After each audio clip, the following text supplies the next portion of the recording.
Mesdames et messieurs, bonjour ou bonsoir. Tout dépend de l'heure à laquelle vous écoutez cette vidéo chez vous. Je m'appelle Michel Biemton, journaliste web camerounais, et merci de faire confiance à cette chaîne YouTube de l'engagement socio-politique. Bienvenue à cette causerie citoyenne sur l'actualité camerounaise et africaine. Bienvenue à la chronique de MBT, mesdames et messieurs. La chronique de MBT s'intéresse une fois encore à l'affaire de l'assassinat, et oui, il s'agit bel et bien d'un assassinat du web comédien camerounais Samy Lenoir, qui a perdu la vie le 6 juillet dernier à l'hôpital de la Caisse nationale de prévoyance sociale de Yaoundé à l'issue d'une opération chirurgicale qui malheureusement a tourné très court. Alors, nous allons donc continuer à analyser cette affaire, à ouvrir un certain nombre de pistes qui puisse permettre à la justice camerounaise de mieux faire son travail, de se pencher pour de vrai sur ce dossier-là. Nous en avons terminé avec le prétendu accident qui aurait eu lieu à Kribi.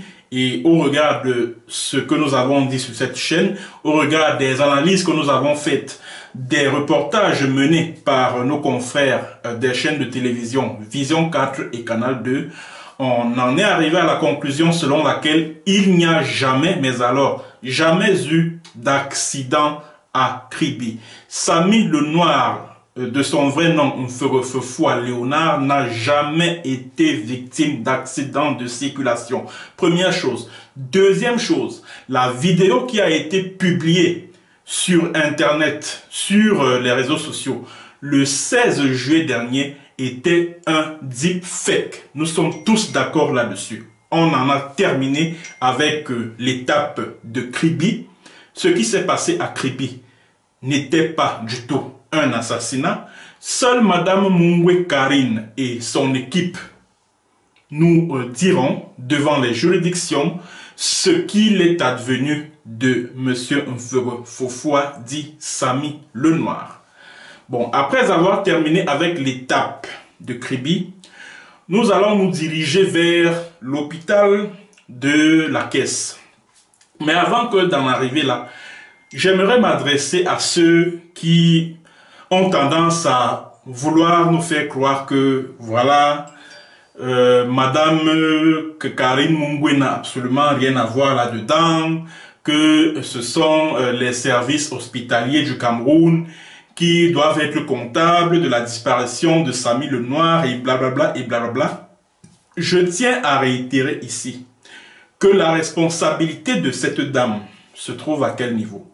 La responsabilité de Madame Mungwe se trouve au niveau où elle a fait diversion, c'est-à-dire que son équipe et elle ont tout fait pour que la famille de Mferefefua ne sache pas exactement où il se trouvait. La famille de Mferefefua n'a pu avoir accès à lui qu'au moment où il était en pleine agonie. C'est-à-dire que au moment où Samy arrive à l'hôpital de la Caisse, on dit à la famille que voilà, il se trouve dans une clinique à Bastos alors qu'il est déjà à l'hôpital de la Caisse.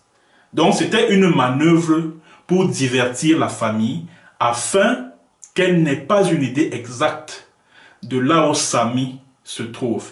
Alors Madame Mungwe va devoir dire devant les tribunaux camerounais dans quel but est-ce qu'elle a tenu à ce que la famille ne soit pas au courant du lieu exact de l'hospitalisation ou de la mise sous soins intensifs de Samy Lenoir.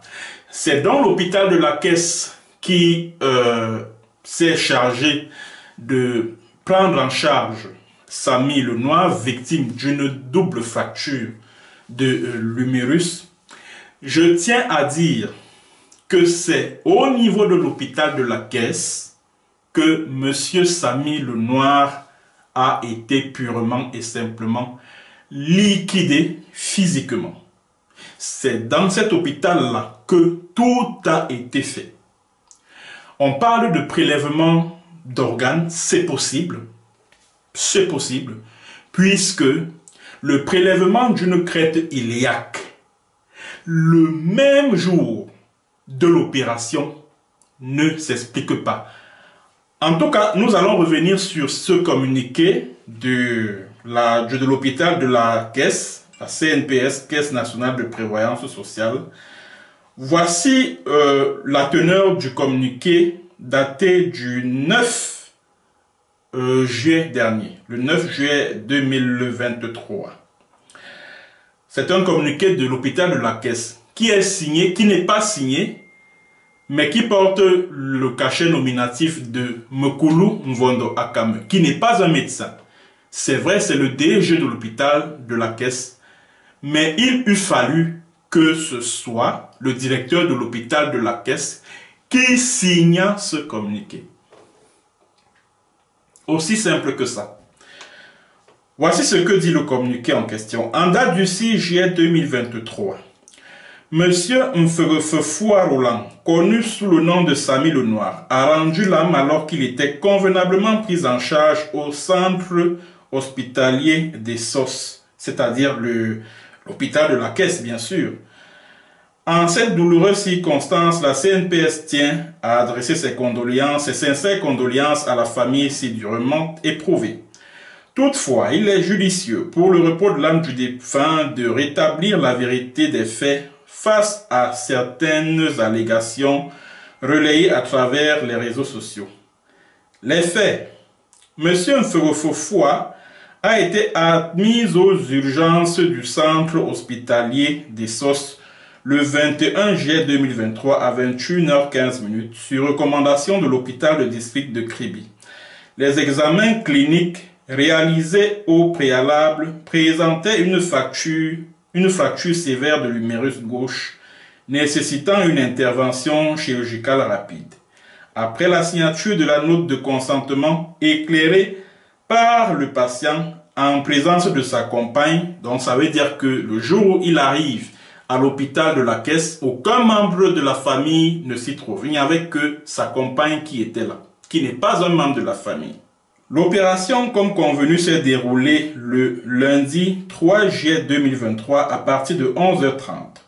Au cours de l'intervention, l'équipe chirurgicale a constaté que l'os était émietté en plusieurs petits morceaux appelés séquestres dans le jargon chirurgical. Il fallait les enlever et remplacer le manque d'os par une greffe osseuse pour réparer la fracture de l'humérus. Pour ce faire, il existe certaines zones dans le corps humain où le chirurgien peut faire un prélèvement d'os. C'est ainsi qu'un petit bout d'os a été prélevé sur l'aile iliaque gauche du patient pour réaliser cette greffe osseuse autologue. 2 heures plus tard, le patient est sorti du bloc opératoire et a été informé de ce qu'une greffe osseuse a été réalisée pour la réussite de l'opération. Le lendemain matin, le patient, M. Mfeufefoua Roland, présentait des signes de fatigue et d'hypotension artérielle. Les examens approfondis réalisés, notamment un scanner thoraco-abdominal, n'ont révélé aucune complication ou autre lésion traumatologique chirurgicale associée. Ils ont plutôt permis de découvrir un trouble paroxystique du rythme cardiaque mal toléré. Malgré l'intervention d'une équipe multidisciplinaire constituée de médecins, réanimateurs, cardiologues, radiologues, médecins, biologistes, ainsi que le chirurgien traumatologue, l'évolution a été défavorable. M. Mfeufefoua Roland a malheureusement succombé le 6 juillet 2023 dans un tableau d'arrêt cardio-respiratoire. Au regard de ce qui précède, la CNPS rassure la famille éprouvée et le public qu'il n'y a à aucun moment été question d'un quelconque prélèvement de rein, contrairement aux folles rumeurs qui sont répandues sur les réseaux sociaux. Le patient a été pris en charge avec le plus grand soin et tous les actes posés ont été réalisés conformément aux standards en vigueur dans le domaine médical. Ainsi, au-delà de l'obligation de moyens qui encadrent l'activité médicale et hospitalière, la prise en charge de M. Mfefefua Roland n'a été émaillée d'aucun acte de négligence ou autre susceptible d'engager la responsabilité du personnel qui n'a ménagé aucun effort pour sauver cette vie. La Caisse nationale de prévoyance sociale renouvelle ses condoléances à la famille affligée. Signé Noël Alain Olivier Mokolo Mvondo à Camus. Voilà. Que retenir donc de ce communiqué?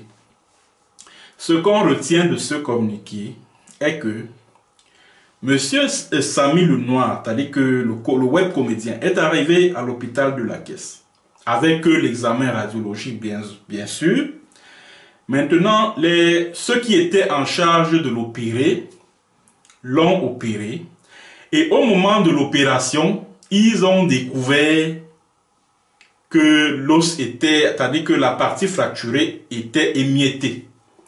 Ils sont donc allés chercher la crête. Donc, ils ont ouvert le patient 2 fois, au niveau du bras et au niveau du bassin. Ils sont donc allés chercher ce qu'on appelle la crête iliaque pour une greffe osseuse au niveau du bras cassé. Et c'était le même jour, s'il vous plaît. Ils disent que non, après tout cela, le patient se portait à merveille, l'opération chirurgicale a été un succès. Mais sauf que le lendemain, il a commencé à respirer fort. En fait, je ne me rappelle plus du terme médical exact qui a été utilisé. Donc, j'essaie un peu d'expliquer terre à terre pour que vous puissiez comprendre. Alors, le patient a commencé à respirer fort.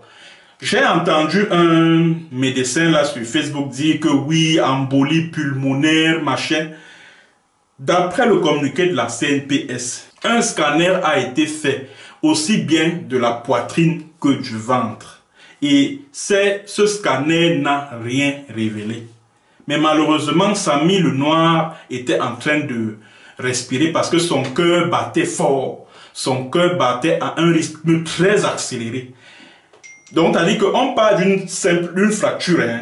C'est-à-dire qu'une fracture du bras, d'une simple fracture du bras au cœur qui commence à battre fort, jusqu'à ce qu'il rende l'âme.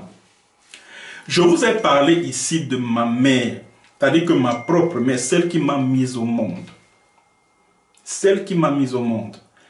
Elle a été victime d'un accident de moto. C'était en 2013. L'accident s'est soldé par une double fracture ouverte du pied gauche. Double fracture dans une ville qu'on appelle Ezeka. C'était un dimanche.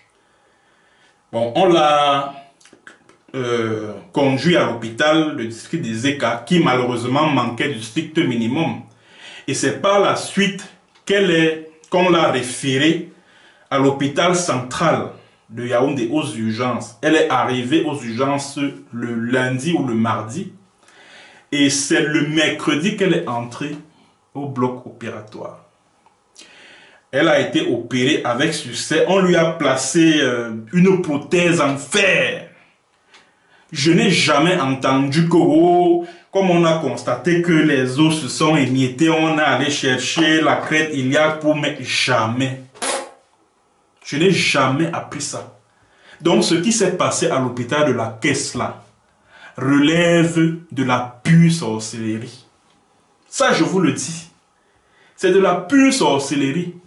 Qui sait si cette ouverture que les chirurgiens ont eu à faire au niveau du bassin de Samy Lenoir n'était pas une porte ouverte à un prélèvement d'organes, au prélèvement d'organes dont on parle.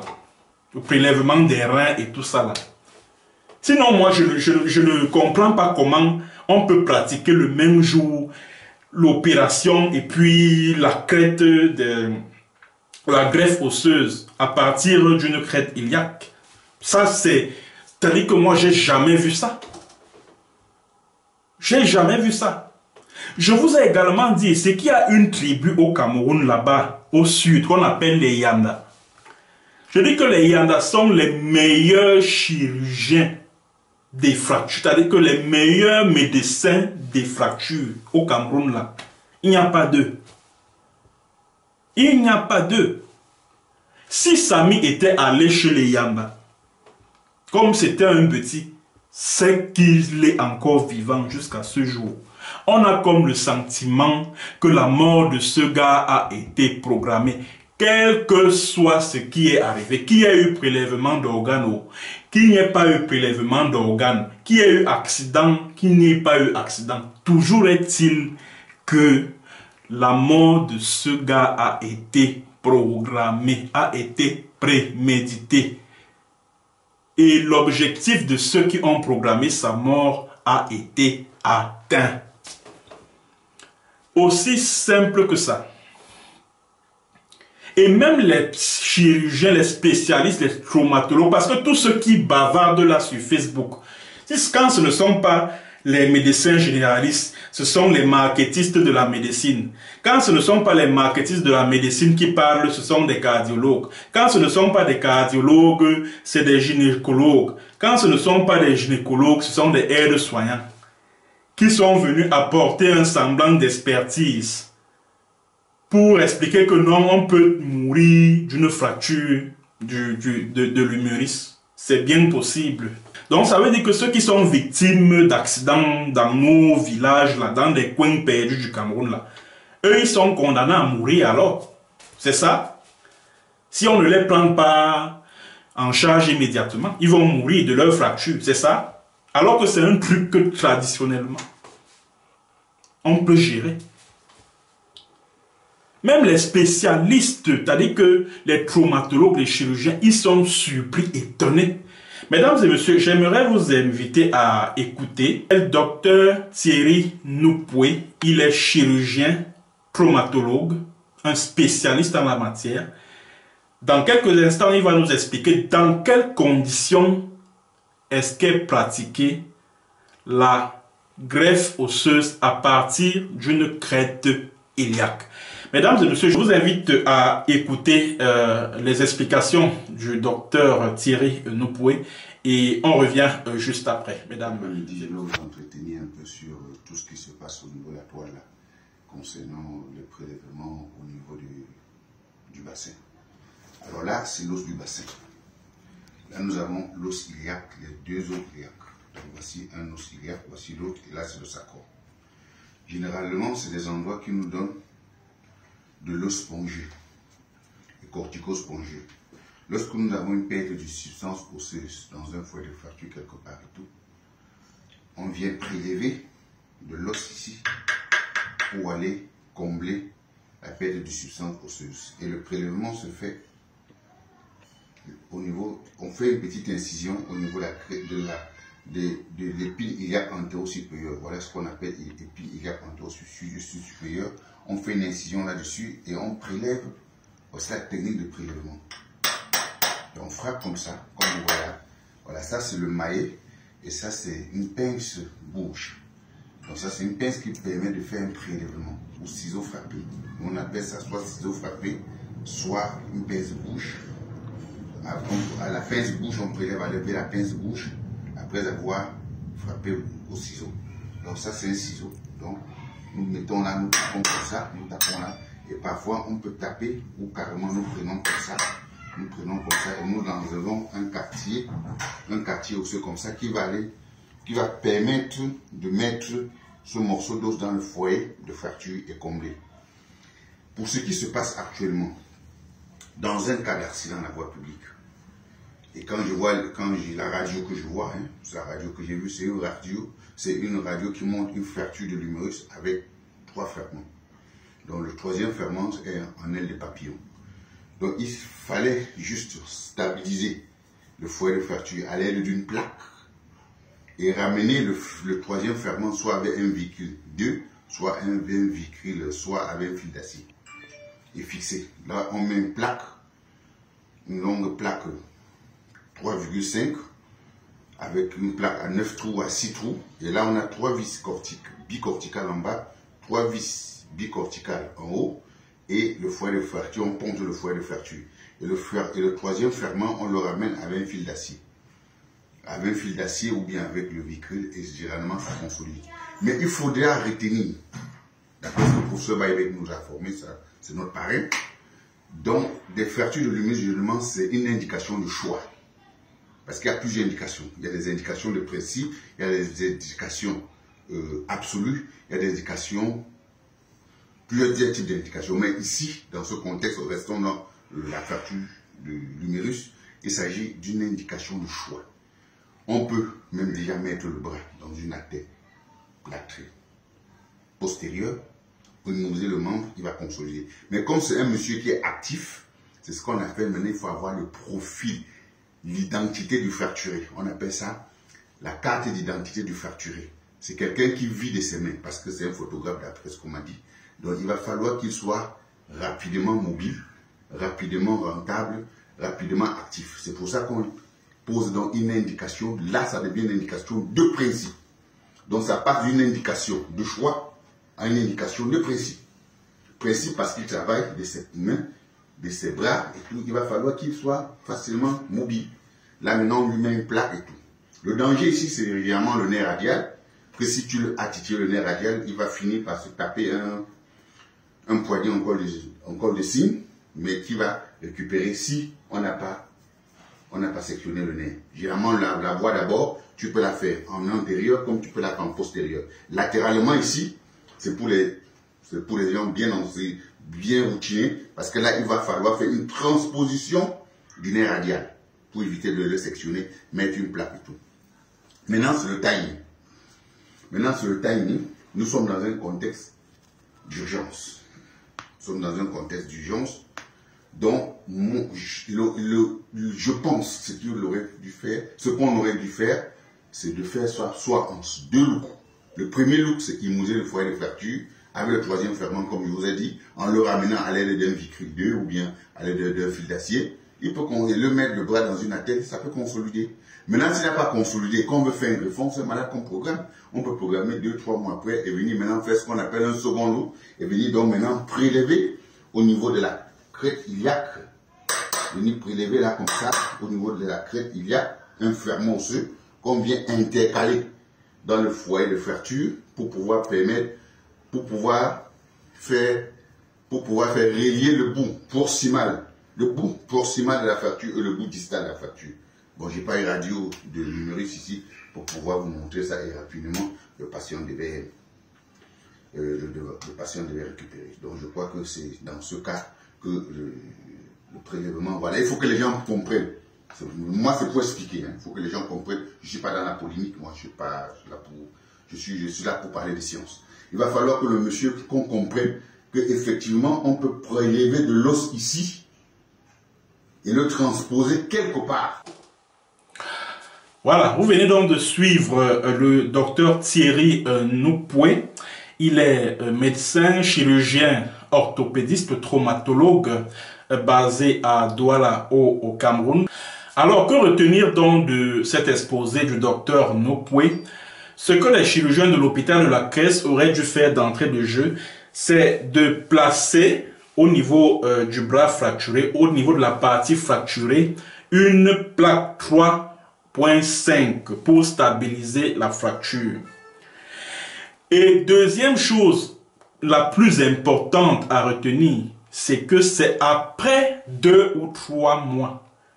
Au cas où la fracture n'est toujours pas stabilisée et que le bras fracturé n'est toujours pas restructuré, c'est donc dans ces conditions-là qu'on décide de prélever la crête iliaque pour pratiquer une greffe osseuse au niveau de la partie fracturée afin de poser une autre prothèse en fer au niveau du bras fracturé. Alors, c'est ce qu'on peut retenir de cet exposé du docteur Thierry Noupoué, comme pour dire que cette opération-là, c'est-à-dire que le prélèvement de la crête iliaque, n'aurait pas dû se faire le même jour que l'opération en elle-même. C'est-à-dire que ces deux choses-là n'auraient pas dû se faire le même jour. de l'avis du spécialiste que vous venez d'écouter. C'est ce que l'on retient, tout au moins. Alors, merci mesdames et messieurs d'avoir été nombreux à écouter cette édition de la chronique de MBT. Nous continuerons à réclamer justice pour Samy le Noir, malgré le fait que les mains qui sont impliquées dans cette affaire sont hautement puissantes, mais nous allons continuer à bousculer pour que justice soit rendue à Samy le Noir. Merci d'avoir écouté et à très bientôt pour une autre séance et sur un autre thème. Bonjour ou bonsoir.